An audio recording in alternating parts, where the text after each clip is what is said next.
Hi, Taurus. This is your March 2020 astrology reading for all Taurus signs. And sorry, I was making sure it was working. I was like, did it start? when I started the video. So anyway, this is for all Taurus signs for the month of March. And we're looking at your astrology. Now, when I say all Taurus signs, I like to make sure I throw out there, if you're a Taurus, we're looking at your core energies. If you're a Taurus sun sign or a Taurus rising sign, we're looking more at your core energies according to the proper houses. But if you're a moon sign, then we're talking about emotional depths within these houses.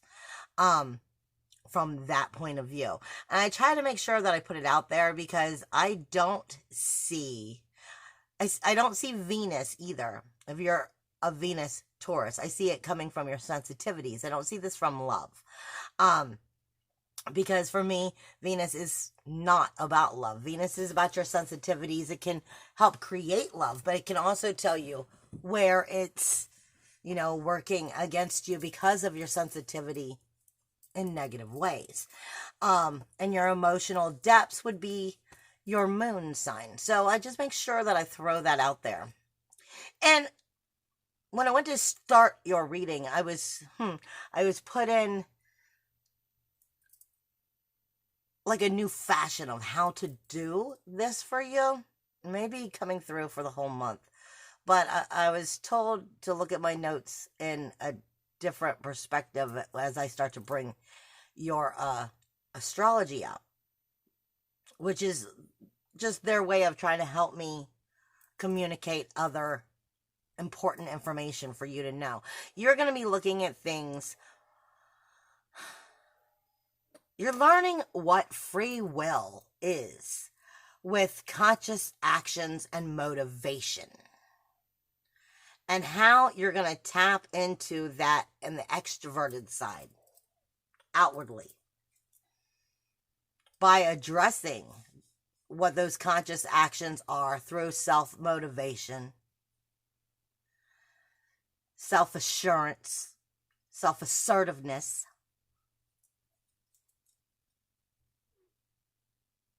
initiating yourself into that core belief of being able to. It's going to be a lot of masculine energy because I'm being given the Father. So this is definitely about taking action in the outer world. I am being given the Destroyer and the Sustainer, which for me is feeling like this is saying we're learning how to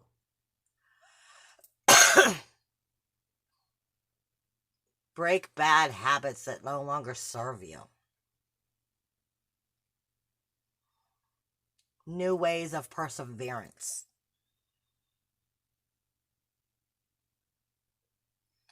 By tapping into a gateway into your true will.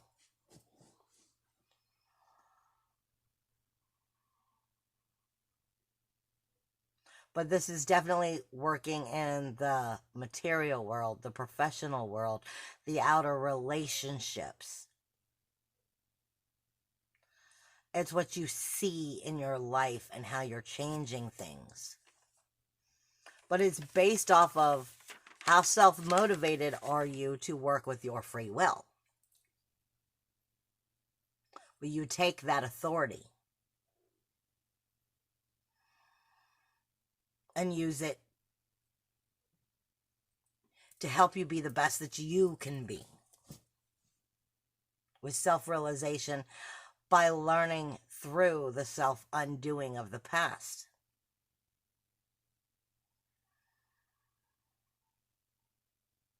A lot is going to have to do with communication. Mercury is in retrograde until the 9th. When Mercury's in retrograde, we have no choice but to be a little more self-centered and narcissistic. Because it's communication. And when it's in retrograde, it's only talking to us. And what I'm getting right now is um that thinking in your head but having problems bringing it out into the world. So this is no, you will not, do not allow yourself to over gossip to yourself. That head chatter. The head chatter is only there to help you shapeshift, not to destroy yourself. It's to help you learn how to communicate what you're feeling, what you're acknowledging, and then bring that out into the world. But remember, with Mercury in retrograde, like I said, we get a little narcissistic. It's in Pisces on top of Neptune, and it's going to go into Aquarius for a hot minute. And then it's going to go back into Pisces. Your unconscious mind is becoming conscious.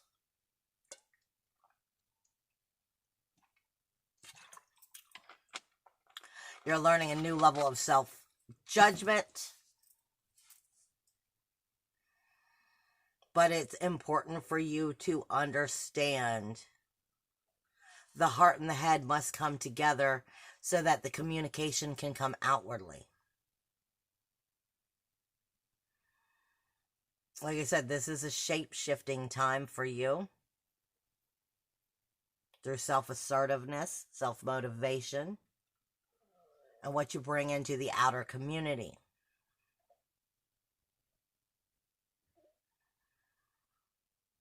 By learning what's really most important to your personal interests.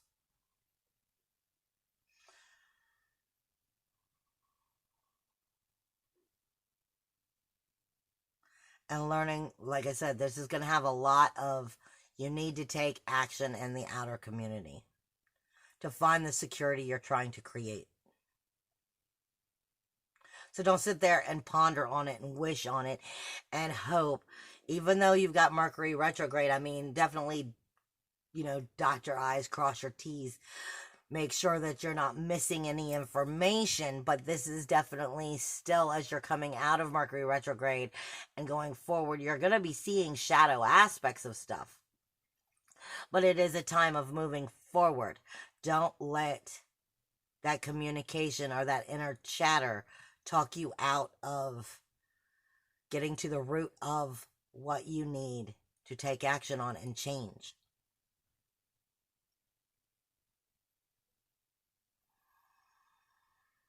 Because it will cost you your pursuit of pleasure. It will cost you your fun, your enjoyment, your creativity.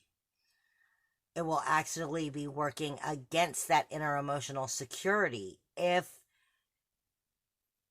you sit on it, if you let the inside chatter in your head keep you from moving forward. Yeah, they're giving me that. If you let that self-judgment destroy you, it will. And the idea is for you to find your hidden self and bring that forward, not for a self-judgment to rip you apart, and make sure that you are very clear about what is happening. Because this is a time of ascension, of moving up for you, if you are working yourself properly through this time. Bring you into a new health, a new healthy lifestyle, because you're learning the wisdom from the past.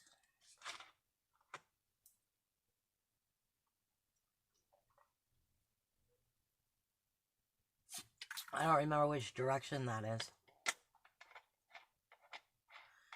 Yeah, it should be coming into a form of a new beginning, because they're giving me east.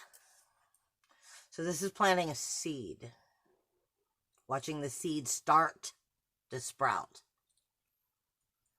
You may not be seeing it yet. It may still, like if you planted a seed, it's going to live in the darkness under the ground for a while before it ever breaks through, for you to see that it's actually growing. But it's growing, is what they're saying.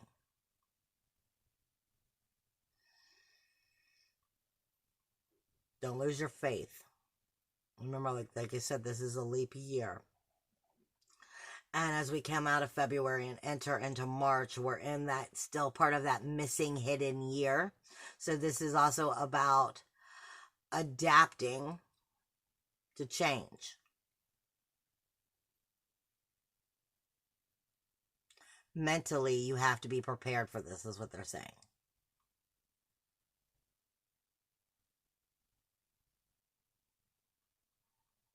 Are we ready for me to move on?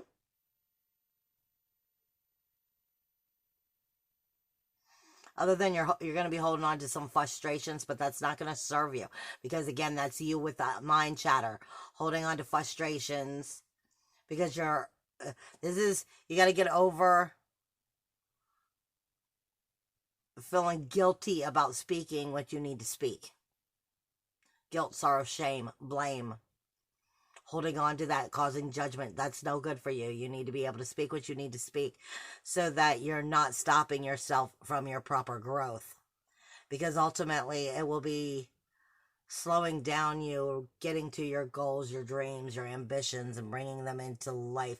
You don't want the outer community to manipulate you against yourself.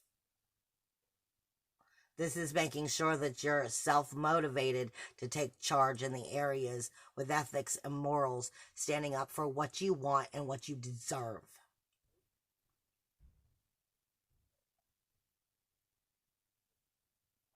And just like that, they're gone. So, okay.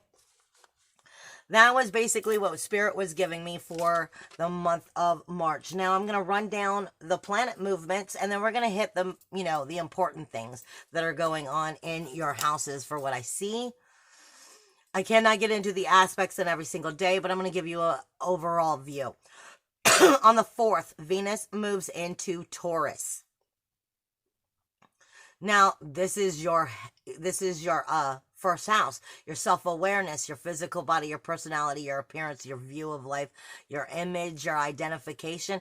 She's going to be bringing extra sensitivity to you. Now, typically everybody likes to talk about Venus moving in to your first house, and that brings an extra zest of life, an extra zest of, I feel good and I'm being noticed, and that's true. But if you're not feeling good about yourself, Venus will tag that negatives. And that's what I'm getting at. This is the communication you have with yourself. Venus speaks to you about sensitivities. She's going to be bringing the sensitivities about how you feel about yourself, whether they're positive or negative, about your appearance, your personality, your view of life, your very awareness. And what you feed her is what she's going to give you more of. So the idea is to make sure that you're feeling good about yourself. You're trusting within yourself and your intuition. You're bringing back that sacral chakra energy and finding security within who you and what you are. That way, Venus brings sensitivity to you in positive ways. But if you are down on yourself, she's going to bring you down because she's showing you what you're doing. On the very same day, the 4th, Mercury is entering Aquarius. So it's still in retrograde, but it's leaving Pisces and it's going into Aquarius, which will start to change its conversation a little bit. Aquarius is what I like to call the fireworks. You go on the 4th of July to see the fireworks, but you don't know what you're going to get. Okay? It's the higher waters, but they're the rubble within. Mercury is moving into the rubble within. Okay? And we'll look at what house that is for you in a few minutes. On the 9th, you have the full moon in Virgo, but I am being told before it enters the 9th, the full moon in Virgo, it will be traveling through Leo, and it will be very black and white. So it will be either like no in between, like either full on this, full on that. Very black and white, very no shades of gray, very direct, dramatic, and bold is what I'm getting. And that Leo energy, which will be the weekend before the full moon, because the full moon takes place on the 9th, which is a Monday. Then it moves into Virgo, becoming more detail oriented, and which is technically a good thing. It's going to be pointing out what it needs to release, but you need to release that's no longer serving you, because all of that black and white prior, and then help you in the full moon on the 9th to actually start setting it in a proper direction by being more detail oriented. The troubleshooter, really pointing out the shit that needed to be pointed out prior to that.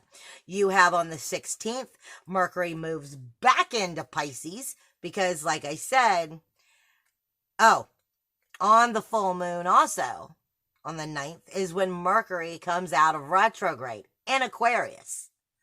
So full moon, very black and white energies in Leo prior to that. The full moon on the 9th, Mercury goes direct on the 9th, the same day as the full moon, in Aquarius. Then it starts moving back to Pisces, where it started off, and it enters Pisces on the 16th. On the 19th, you have the moon entering Aries, on top of Chiron and Lilith. And Chiron and Lilith are in Aries in a brand new beginning. And this is very much, this energy is break bad habits that do not serve you. Chiron is trying to bring healing to new beginnings, new fires, new starts. Lilith is helping strengthen the root, the core, the sacral, so that that can be done. The sun is going to come in and start illuminating that. And that energy of Chiron and Lilith is going to be there all month. They never leave 5 degrees from one another. On the 21st, Saturn enters Aquarius. And it's not going to be here for very long, because it's going to go retrograde and it's going to go back into Capricorn. So we're getting a little hint of what next year will be. Okay, as Saturn moves through Aquarius, trying to touch bases on what it will be assessing next year. Now, on the 24th, you have the new moon also in Aries, where the sun will still be, and you'll have Chiron and Lilith. You also have Vesta moving out of Taurus, your sign, and into Gemini on the 21st. Same day Saturn moves into Aquarius. On the 24th, you have the new moon in Aries. Like I said, on the 30th, you have Mars moving into Aquarius. Now, that's just letting you know, the planet movements. Let me pull up what I'm seeing here. Okay. Your first house has Uranus in it and Venus in it. Venus is moving in on the 4th. I'm telling you right now, the 4th, for you sensitives, that's going to be like a jaw-dropping, knee-falling day. Because sensitives tend to pick up Venus energy and Mercury energy very easily. Like for me, if the moment Mercury moves from one sign to another, I'm ready to fall to the floor. And I'm saying on the 4th, Venus moves in to Taurus, but Mercury moves into Aquarius while still in retrograde. And these two energies are going to make that move on the 4th, which is going to be a very sensitive day. Know yourself on that day. Just a heads up. And up until the 21st, when Vesta moves out, you still have Vesta, Uranus, and Venus all month for the most part, up until the 21st, when Vesta moves out. Vesta is the soul fire. She's in your self-awareness, your physical body. They're bringing extra sensitivity. Like I said, extra sensitivity for you to start to claim yourself by realizing where you're not claiming yourself, where you're putting yourself on the back burner, and they're making that be seen. This energy is going to, even though you don't really have anything going on in your second house, but Vesta on the 21st will be moving into your second house, which is the soul fire. Speaking to you about what you burn for, and are you doing that? So I'm saying for this month, your first and second house are somewhat of molding together, asking you, where is your self-worth, your self-value, your self-esteem? Are you shape-shifting into it by being aware of who and what you are and where you've been lacking in bringing that forward? That's that self-motivation. okay? Asking you to really come into your independence, your individuality, your uniqueness, your freedom through your self-worth, your self-value, your self-esteem, awareness, and finding security within yourself. You're going to be noticing this all month as your independence is talking to you, that Uranus energy, that freedom energy.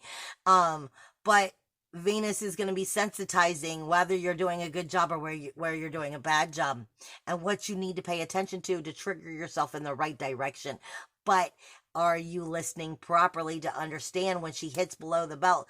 That's telling you what you're not doing for yourself to move you in the right direction. Now, your third house is the North Node. This is your communication zone. And your communication zone is going to be in overdrive for this month and next month because the North Node is about to leave. So it's going, what memos have you missed about your communication to yourself and the outer world? Your intellect, your details, your trivia, your phone calls, your gossip, your emails, your delivery system, the small bits of information that are big, important pieces that you may be overlooking.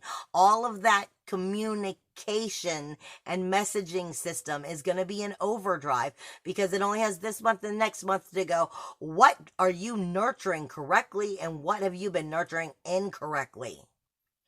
As far as that communication to yourself as well as to that outer community. But if you're not communicating well with yourself, well, we have to start that inner communication.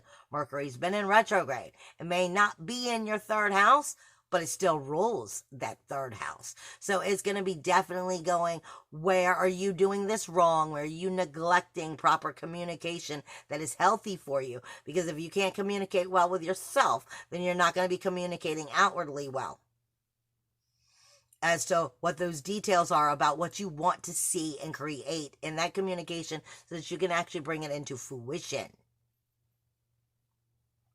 And they're warning you to watch out for gossip. But again, that could be that bullshit that we talk to ourselves. So watch out for that and don't let yourself talk negatively to yourself. Your